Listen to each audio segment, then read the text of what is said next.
ایک بچے نے پوچھا کہ جب ہمارے ہاں جنازہ اٹھایا جاتا ہے تو ہم امام صاحب کو دیکھتے ہیں کہ وہ چاروں ایک تو پایوں پر آتے ہیں، پہلے ایک اٹھاتے ہیں، پھر دوسرا، پھر تیسرا، چوتھے نے چاروں کو کندھا دیتے ہیں اور بلند آواز سے دوسرا کلمہ پڑھ رہے ہوتے ہیں۔ تو یہ کیا سنت ہے اس طرح کرنا؟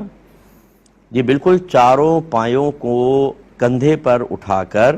بالترتیب 10 قدم چلنا یہ سنت لکھا ہے اکابرین نے۔ اس کا طریق یہ ہوگا کہ پہلے آپ میت کے جو سیدھا کندھا اس کو اپنے لے کے سیدھے کندھے پہ لے کے چلیں گے، پھر اسی کے پیچھے آ کر یعنی 10 قدم چلیں، پھر 10 قدم ادھر،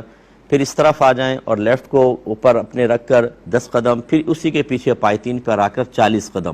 یعنی کم از کم 40۔ اب زیادہ کرنا چاہے کر لیں تو جو اکابرین نے روایات نقل کی ہیں اس کے حساب سے انسان کے 40 بڑے گناہ معاف ہوتے ہیں، اور یہ سنت کریم۔ اور ایک روایت میں ہے کہ جو جنازے کے چاروں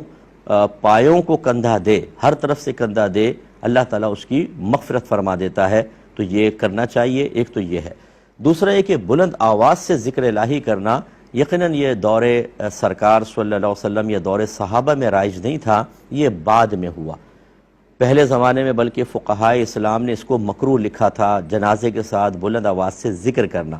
لیکن یہ مکروہ تحریمی نہیں، مکروہ تنزیہی، یعنی نہ کرنا بہتر ہے لیکن کریں تو کوئی گناہ گار نہیں، کیونکہ ذکر الہی سے شریعت نے کوئی منع نہیں کیا، بلکہ وہ وقت ایسا ہے کہ اگر ذکر الہی کریں گے تو باعث نزول رحمت ہوتا ہے، تو مردے کے لیے راحت کے سامان ہونے کا امکان ہے۔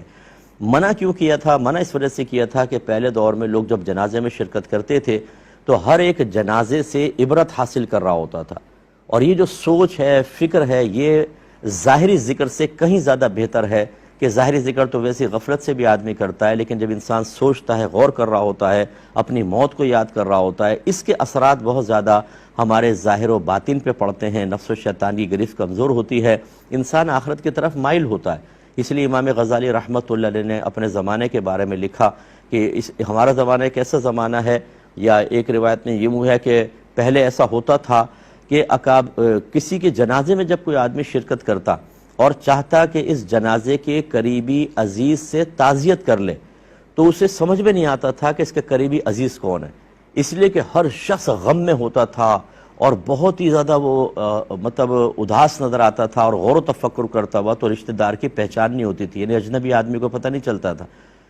لیکن جیسے جیسے پھر زمانہ آگے بڑھتا رہا، اب آپ دیکھیں گے، آپ بھی شرکت کرتے ہیں، جنازہ چل رہا ہوگا، شروع میں تو جوش سے اٹھائیں گے، اس کے بعد 10-12 رہ جائیں گے، باقی سارے پیچھے چل رہے ہوں گے، اور آپس میں باتیں، بعض اوقات تو مذاق، بعض اوقات موبائل پر کاروباری ڈیل چل رہی ہوں گی۔ اس وجہ سے فقہاء نے فرمایا کہ اب اگر ہم لوگوں کو خاموشی کا حکم دے تو بہت زیادہ غفلت، تو بہتر نہیں ہے کہ انسان بلند آواز سے ذکر کر لے تاکہ اس کی توجہ مردے کی طرف رہے، تو عبرت بھی حاصل ہوگی۔ لہٰذا اب یہ ذکر کرنا کوئی منع نہیں ہے، بالکل کر سکتے ہیں۔